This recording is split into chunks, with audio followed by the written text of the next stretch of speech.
អូខេណាមួយតោះឥឡូវយើងមកមើលជាមួយ account មួយតម្លៃ5ឆ្លំតម្លៃ5តម្លៃ8ទេអ្នកគ្នា32000ទេអ្នកគ្នាអែមស្រែមញាក់សាច់តែម្ដង level 56មានដៃ2000ជាងបើសិនជាមួយគ្នាយើងនៅតែគាត់ចង់លក់ account ឬក៏ចង់ទិញ account អ្នកគ្នាអាចក្លែងមកមើលជាមួយនឹង page មួយដែលមានឈ្មោះថា Basmate Broker អូខេនេះគឺជា page តរខ្លួនរបស់ខ្ញុំតែម្ដងអ្នកនរគ្នា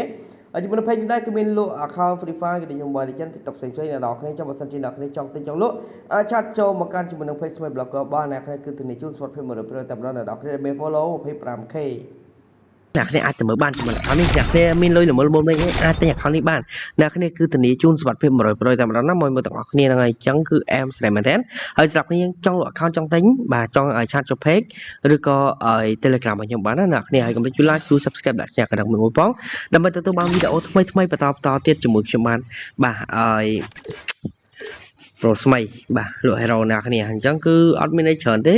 account នេះវាល្មមលេងគ្នាយើងល្មមលេងសម្រាប់គ្នាយើង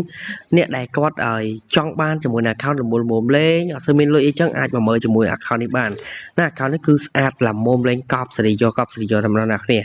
ចឹងអ្នកគ្នាអាចមើលបានជាមួយនឹងឈុតកៅអៅឈុតអីផ្សេងអ្នកគ្នាមើលទៅគឺញាក់សាច់ចម្រងណាមិនចេះនិយាយអ្នកគ្នាអាចមើលបានបាទស្អាតមែនតែនតែម្ដងមួយហ្នឹងហើយអូខេអញ្ចឹងគឺមកមុនគឺបានមុនហើយអ្នកគ្នាខ្ញុំបញ្ជាក់មកមុនគឺបានមុនមកក្រោយគឺបលលេសៀងតែប៉ុណ្្នឹងឯងអ្នកគ្នាអត់មានអីច្រើនទេមានតែប៉ុណ្្នឹង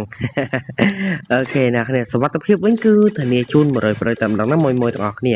ហ្នឹងហើយមួយទាំងអស់គ្នាហ្នឹងហើយរាប់អ៊ីជីតានេះក៏យើងមានដែរអញ្ចឹងវីដេអូរបស់ខ្ញុំមានតែប៉ុណ្្នឹងអ្នកគ្នាកុំភ្លេចជួយ like ជួយ subscribe ដាក់ share មើលផងដើម្បីទទួលបានវីដេអូថ្មីៗបន្តទៀតជាមួយខ្ញុំបាទប្រូស្មីលហេរ៉ូណាអូខេអរគុណច្រើន